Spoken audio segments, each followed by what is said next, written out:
Hello students, hello learners. आज की video में आपको इंग्लिश का एक बहुत ही इम्पोर्टेंट टॉपिक पढ़ाने जा रहा हूँ।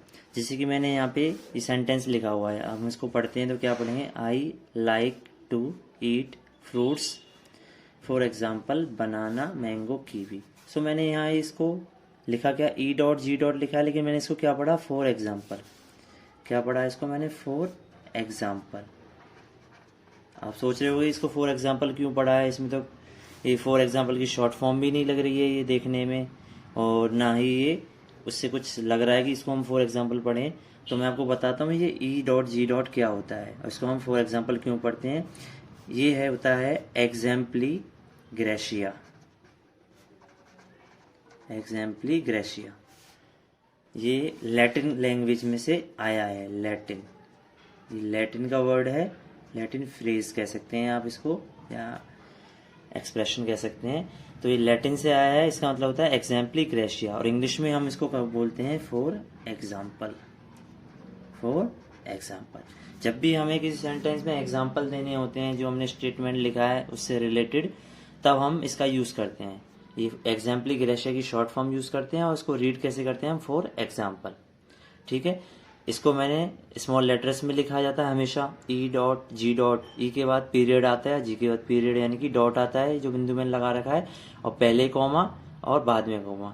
ये राइटिंग स्टाइल्स हैं अलग अलग।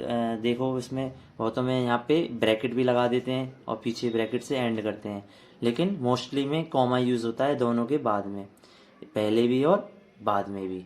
ठीक है, तो ये इसका मतलब क्या होता है, फॉर एग्जाम्पल। जब भी हमें एग्जाम्पल देने होते हैं तब हम इसका यूज़ करते हैं ई डॉट जी डॉट। और पढ़ते किसको हैं, कैसे हैं हम इसको, for example. E dot G dot नहीं पढ़ोगे आप, जब आप सेंटेंस पढ़ोगे तो इसको पढ़ेंगे हम फॉर एग्जाम्पल। जैसे मैं और आपको एग्जाम्पल दूं, जैसे we read many text books, for example English,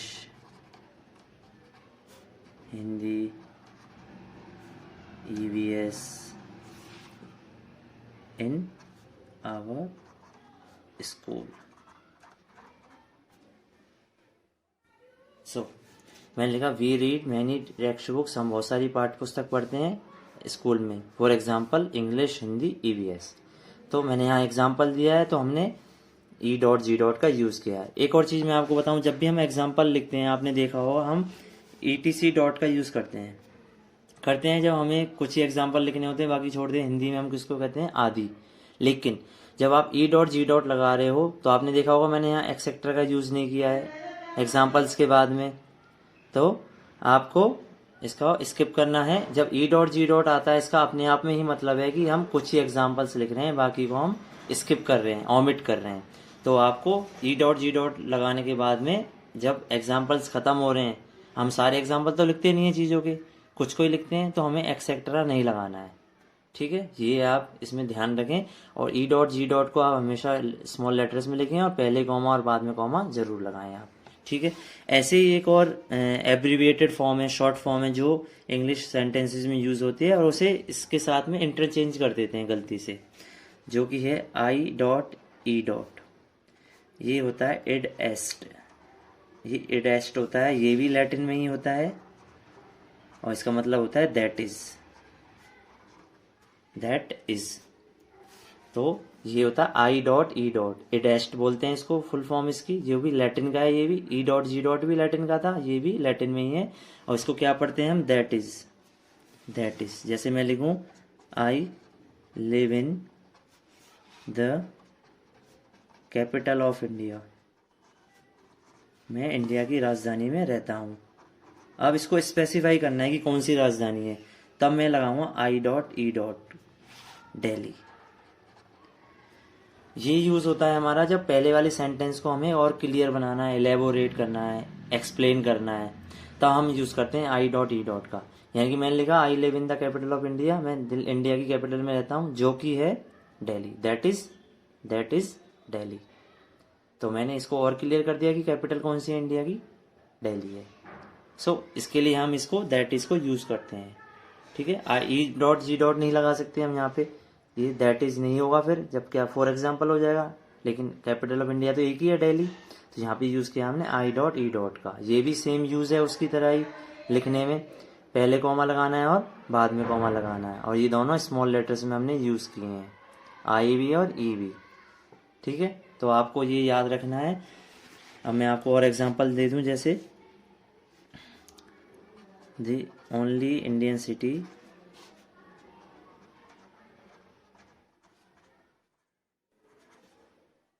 that is Delhi has hosted the Commonwealth Games। एकमात्र इंडियन सिटी जो कि है दिल्ली, वो कॉमनवेल्थ गेम्स को होस्ट कर चुकी है। तो यहाँ पे हमने इसको और क्लियर बनाया कि कौन सी इंडियन सिटी है ओनली, वो है दिल्ली। तो इसका मैंने आई डॉट ई डॉट का यूज़ किया। तो आपको याद रखना है, ई डॉट जी डॉट का यूज़ करना है आपको एग्जाम्पल देने के लिए। ई डॉट जी डॉट का यूज़ किस लिए करना है, आपको एग्जाम्पल देने के लिए यूज़ करना है।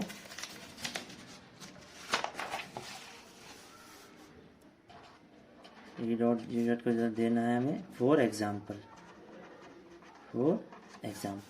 और आई डॉट ई डॉट होता है दैट इज। यूज किस लिए होता है इसको, टू एलेबोरेट और एक्सप्लेन द प्रीवियस स्टेटमेंट। तो आपको ये रिमेम्बर करना है, इजी एग्जाम्पल के लिए यूज करना है, और दैट इज का यूज करना है एलेबोरेट या एक्सप्लेन, पहले वाले सेंटेंस को एक्सप्लेन करने के लिए हमें उसका यूज करना है। ठीक है, अब मैं इन दोनों में फ़र्क बताता हूँ। आप एक बहुत ही सिंपल मैं आपको एग्जांपल दूंगा, उससे आप समझ जाओगे दोनों में बेसिक फ़र्क क्या है, जिससे कि हम इन दोनों को मिक्स ना करें, एक ही जगह दोनों को कभी किसी का या किसी का इस्तेमाल ना करें, दोनों को अलग अलग हमें यूज़ करना है। जैसे मैं लिखूँ the Indian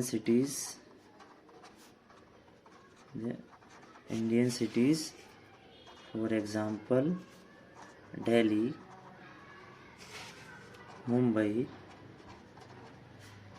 are growing fast.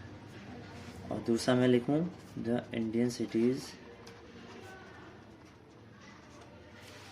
That is Delhi, Mumbai are growing fast. अब मैंने यहाँ पे दो एग्जांपल लिखे हैं, आपको सेम सेंटेंस है, बस मैंने इसमें ई डॉट जी डॉट का यूज़ किया, इसमें आई डॉट ई डॉट का यूज़ किया। अब फ़र्क बताता हूँ मैं क्या है। इसमें मैंने लिखा है कि Indian cities for example Delhi, Mumbai are growing fast. इसका मतलब है कि ये दोनों सिटीज़ हैं इंडिया की, और इसके अलावा और भी हो सकती हैं जो कि फास्ट ग्रो कर रही हैं, इनके अलावा और भी हो सकती हैं। एग्जाम्पल के लिए मैंने दो लिखी है, लेकिन इसमें मैंने लिखा है that is Indian cities Delhi, Mumbai are growing fast. इसका मतलब है सिर्फ ये दोनों सिटीज़ ही फास्ट ग्रो कर रही हैं, इसके अलावा और नहीं कर रही हैं, क्योंकि मैंने दैट इज लगाया है। एग्जाम्पल नहीं दे रहा हूँ, मैं फैक्ट बता रहा हूँ, इसको क्लियर कर रहा हूँ कि कौन सी इंडियन सिटीज़ हैं जो फास्ट ग्रो कर रही हैं। तो ये फर्क आ रहा है, ये एग्जाम्पल के लिए आएगा और ये आएगा इसको एलेबोरेट करने के लिए, पहले वाले स्टेटमेंट को या क्लॉज को या सेंटेंस को हम क्लियर कर रहे हैं, तब हमारा इनका यूज़ होगा। तो आई होप आपको समझ में आ गया होगा इन दोनों में फ़र्क क्या है, इन दोनों का यूज़ कहाँ होता है और कैसे हमें सेंटेंस में इनका यूज़ करना है। प्लीज़ मेरे वीडियो को लाइक करें, चैनल को सब्सक्राइब करना ना भूलें और अपने दोस्तों में ज़रूर शेयर करें। खुश रहें, मुस्कुराते रहें। Thank you.